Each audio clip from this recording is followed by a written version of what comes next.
tapi nggak respon, nggak ngomong, nggak apa. Jadi kayak segini gitu, "Mah, kenapa Mah?" Terus gitu-gitu, aku langsung pegang. Ini kok maksa gitu, jadi kan kayak aku, hah, orang mah minjem duit maksa ya? Ini ngasih duit maksa.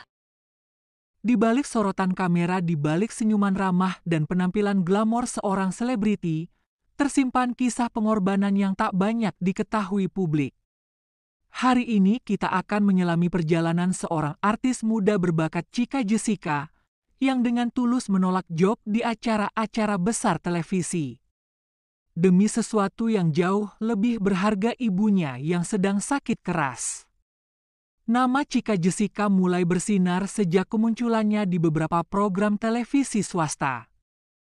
Pembawaannya yang ceria, gaya bicaranya yang luwes, serta kecantikannya membuat Chika jadi idola baru anak muda. Job demi job berdatangan host bintang tamu talk show, bahkan tawaran main sinetron. Namun di puncak karir itulah takdir mulai menguji Chika. Dengan sebuah ujian besar, sakitnya sang ibunda tercinta. Awalnya hanya gejala biasa, batuk, lelah, dan kadang demam. Tapi setelah serangkaian pemeriksaan, hasilnya mengejutkan. Sang ibu divonis menderita stroke dan harus menjalani perawatan intensif di rumah sakit.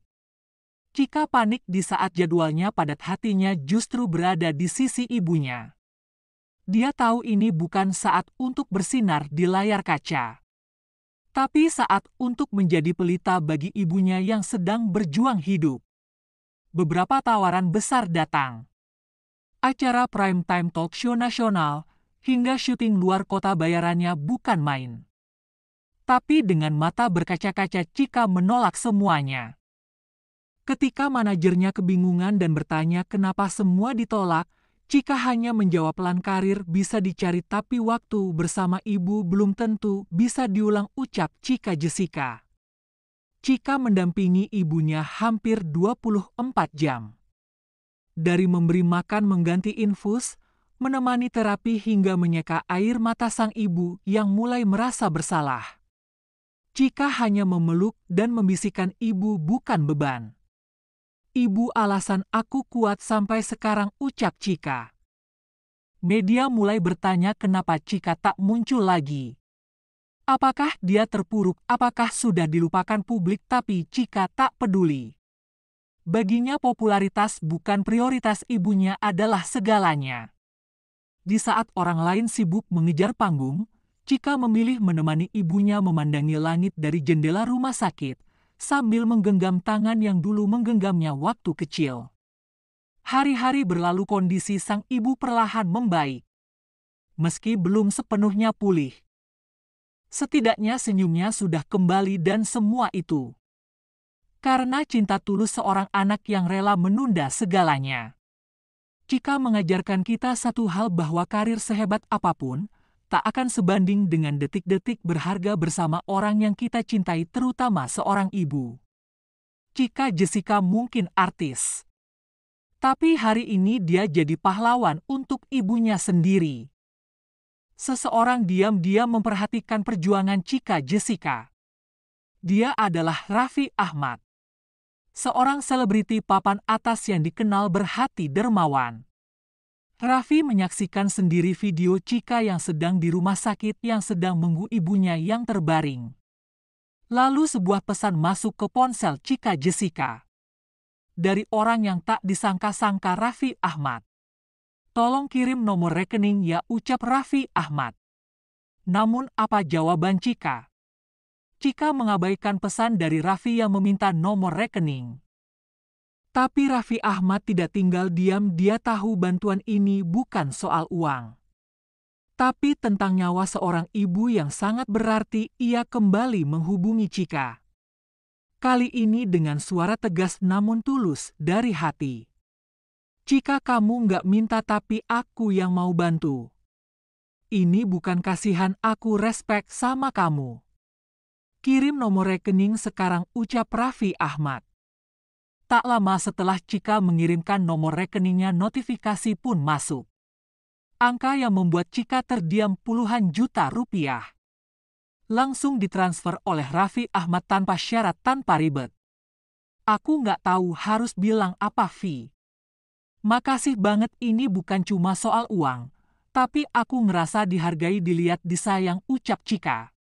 Doain mama ya, sekarang udah jauh lebih baik. Dan makasih buat kalian semua yang terus support. Terutama buat Raffi, Allah yang balas kebaikan Raffi, ucap Cika. Kan maksa tuh minjem duit kan. Ini nggak ngasih duit, dia maksa. Masya Allah. Kamu ditransfer Raffi Ahmad karena dia ingin membantu kamu dalam pengobatan mama. Iya kak. Masya Allah. Masya Allah. Jadi berapa kali sih dia, kayak gimana sih dari awalnya dia? Dari tahun lalu. Dari kan tahun lalu. kan udah jalan cuci darah tuh hampir jalan tuh mau 2 tahun lebih. Nah pas mama cuci darah, Raffi juga udah tahu. Nah itu kan udah hampir jalan 2 tahun yang lalu. Nah tahun lalu Raffi udah sini aku bantuin buat biaya mama, kata dia gitu. Nggak usah, aku bilang gitu. Nggak, itu ketemu itu atau obrolan di belakang di panggung? Ya kita sebelum syuting lah di ruang make up lah gitu. Nah, kamu cerita apa? Nggak mungkin karena dia juga tahu beritanya gitu kan. Jadi kan nanti bahas ini ya, di briefing dulu kan. Terus kan akhirnya dia tahu. Terus dia juga nanya-nanya, kenapa mama ya gini. Ya teman-teman kan kayak Karos kan nanya, kalau nggak ada kamera pun tetap ngobrol gitu. Jadi sinilah aku bantu, aku bilang gitu. Nggak usah aku bilang gitu. Udah tuh. Terus begitu kemarin-kemarin lagi, sekarang kan lagi sering syuting bareng. Dia gitu lagi tuh, sering bercandaan kan.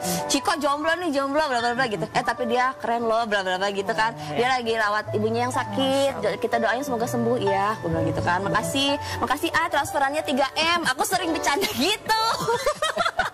Waduh dia gitu-gitu kan. Udah sih habis itu, udah habis selesai bercandaan gitu, tiba-tiba pas kombrek dia minta transfer, minta rekening, untuk transfer segini, dia bilang. Jangan, aku langsung berkaca-kaca Kak Ros, merinding. Kok enteng banget orang ngeluarin duit segitu. Aku beneran kayak langsung, wah sadis banget. Enggak usah, cepetan. Sementara kan dia pun sibuk kan Kak Ros. Jadi udahlah, aku pikir dengan niat dia kayak gitu aja kan aku udah Masya Allah gitu kan. Udah tuh berlalu lah, minggu depannya syuting lagi. Udah pas syuting, Cika, gue tungguin lo, kata dia gitu. Mana rekening? Oh iya, jadi sebelum itu juga kamu belum kasih nomor rekening? Belum Kak, karena kan kayak tapi dia inget ya? Inget Kak Ros gitu kan. Kok dia inget ya? Aku bilang gitu kan. Ya udah, sini berapa? Ini mau tag nih. Cepat berapa? Kirim sekarang juga sekarang. Dia gitu ya. Udah aku pikir kan, ya udahlah ini buat mama. Dia bilang kan buat pengobatan mama ya. Ya udahlah, akhirnya aku terima Kak Ros. Masya Allah. Akhirnya aku bilang, sumpah, aku beneran, aku berkaca-kaca, aku mau nangis. Jangan nangis, nanti aja nangisnya kalau aku meninggal. Makin nangis nggak sih? Ini orang baik kan nggak boleh meninggal ya. Harus panjang umur ya. Ngomongnya gitu sih? Iya kan, sebel ya. Ih, di situ juga iya aku kayak, ya Allah, sebel. Apaan sih Dan tuh kalau gue nggak punya duit, gue minjem duit sama lo. Ya kapan lu nggak punya duitnya ya? Amin, dia banyak rezeki, insya Allah udah bantu orang. Amin. Tapi sebenarnya kan kamu sendiri, ini kan kamu emang juga tuh kerja, juga membiayai pengobatan mama. Bahkan kamu karena merawat mama juga jam kerja kamu kurangin. Ya. Dan itu kan kamu pakai uang tabungan ya untuk biaya pengobatan kemarin emang. Sebenarnya itu emang kamu dalam kondisi kalau ada butuh bantuan, kalau dapat bantuan tuh kayaknya wah lebih meringankan atau gimana? Ya alhamdulillah tuh sebenarnya tabungan aku, biaya aku pun untuk selama mama sakit tuh masih cukup banget. Jadi kalau misalkan tiba-tiba Raffi bantu, ya akhirnya ini akan aku pakai untuk tabungan dulu ketika amit-amit tiba-tiba kan kayak kemarin kejadian harus CT scan, harus bla bla bla, harus apa, harus rawat inap. Kayak gitu-gitu itu kan memakan biaya yang lumayan gitu kan. Lumayan ngagetin ya? Lumayan ngagetin Karos. Jadi kadang kalau misalkan aku tabungan cukup, tapi misalkan aku syuting nih seminggu, terus kan udah keluar honor nih, terus tiba-tiba mamaku masuk rumah sakit harus rawat inap. Jadinya uang yang honor aku malah kepakainya buat biaya rawat inap, obat-obatan dan segala macam kayak gitu Karos. Jika kamu sendiri sebagai perempuan nih, anak perempuan ya kan, belum ada pasangan. Ya kamu ya berbakti untuk orang tua, untuk mama, untuk kakak kamu juga gitu. Kadang ada nggak sih perasaan kayak khawatir, takut ya, karena kayaknya beban kamu kan juga lumayan gitu.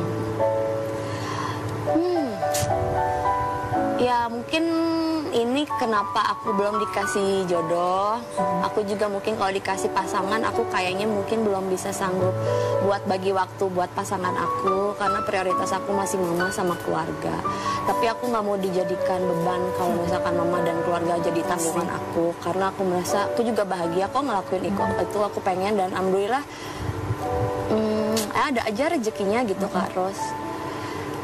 Cuman kayak pas ada kayaknya orang seneng gitu kalau ada yang ngasih, kalau ada yang ibaratnya kalau ada yang biayain hidup gitu kan, kayak misalkan suami istri, nanti istrinya tuh dibiayain sama suaminya, kayaknya enak ya gitu kan. Cuman kan kayak ya selagi bisa masih bisa sendiri. Ya, ada nggak, pasti ada nggak momen-momen kamu tuh kayak aduh kalau ada bisa tempat buat nyender deh gitu kayak.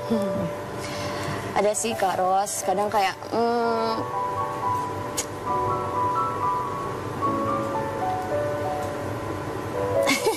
ya jatuhnya sekarang ya kalau secara fisik gitu kan ya nggak ada ya. Kalau misalkan ngadu apa-apa pasti kan doa, udah ngadunya sama Allah aja. Ya pengen kadang kalau misalkan lihat pasangan sendiri itu enak, tapi berdua lebih enak deh kayaknya gitu ya. Kadang kita hanya perlu satu orang yang peduli. Untuk mengubah segalanya, terima kasih Raffi Ahmad. Terima kasih atas ketulusan yang tak banyak bicara tapi nyata. Dan untukmu Chika Jessica. Teruslah kuat, ceritamu adalah bukti bahwa kebaikan masih nyata di dunia ini. Jika kisah ini menyentuh hatimu, bantu sebarkan video ini. Agar lebih banyak orang terinspirasi untuk membantu sesama. Jangan lupa like, subscribe, dan nyalakan lonceng notifikasi.